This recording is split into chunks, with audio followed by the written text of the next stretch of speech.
देखिए संजय मिश्रा के पास लूपहोल है इनके। संजय मिश्रा के पास इन्होंने जो कुछ अब हार्दिक पांड्या की हत्या हुई है या वो मरे हैं, इसकी जांच देखिए वो असाइनमेंट पर है।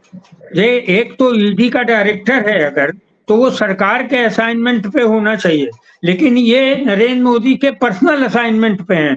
नरेंद्र मोदी बोलते हैं कि आप जाइए और जाकर आप अजीत पवार को तोड़ने की व्यवस्था की। ये सरकारी आदेश नहीं होता, ये पार्टी का आदेश होता है, और पार्टी का आदेश संजय मिश्रा मानते हैं। और नरेंद्र मोदी बोलते हैं कि आप जाइए और शिवसेना में शिंदे को तोड़ने की फाइल, प्रताप सरनाईक के पास फाइल गई ईडी की, है शिंदे के पास गई, 40 फाइलें तैयार की गई शिवसेना में, और 40 फाइलें गुवाहाटी से लेकर असम तक के होटलों में दी गई। तभी तो सरकार बदली। ये काम किसने किया? ये काम संजय मिश्रा ने किया। किसके कहने पे किया?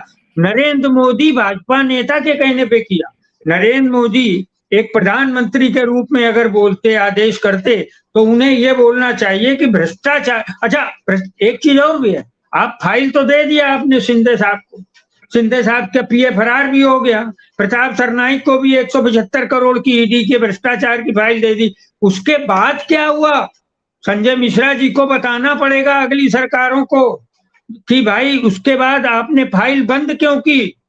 तो ये जो फाइल शुरू करना और फाइल बंद करना, इसके बीच में नरेंद्र मोदी, भारतीय जनता पार्टी के नेता आते हैं, प्रधानमंत्री नहीं आते। तो प्रधानमंत्री के लूप होल संजय मिश्रा के पास हैं कि उन्होंने, अब देखिए अनिल देशमुख को ईडी ने अरेस्ट किया कितने 100 करोड़ के उसमें लांछन लगा के, बाद में 1.3 करोड़ का उनके ऊपर कुछ निकला।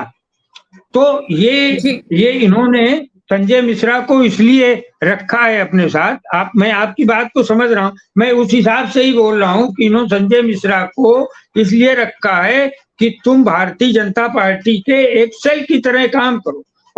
और संजय मिश्रा को ये बहुत भारी पड़ने वाला है। जिस तरह डीके शिव कुमार ने कोई सामने प्रवीण सूद भाग कर आए, कर्नाटक छोड़कर सीबीआई डायरेक्टर बने, उसी तरह अब संजय मिश्रा ऐसे लोगों को भी जवाबदेही 24 के मई में देनी पड़ेगी।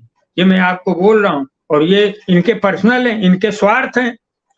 ये कोई बात होती है? ED director Bharatiya Janata party को बढ़ाने का काम करता है। पोते की जान है संजय मिश्रा। नहीं, वही तो, ये नरेंद्र मोदी के पास और कुछ बचा ही नहीं है ना।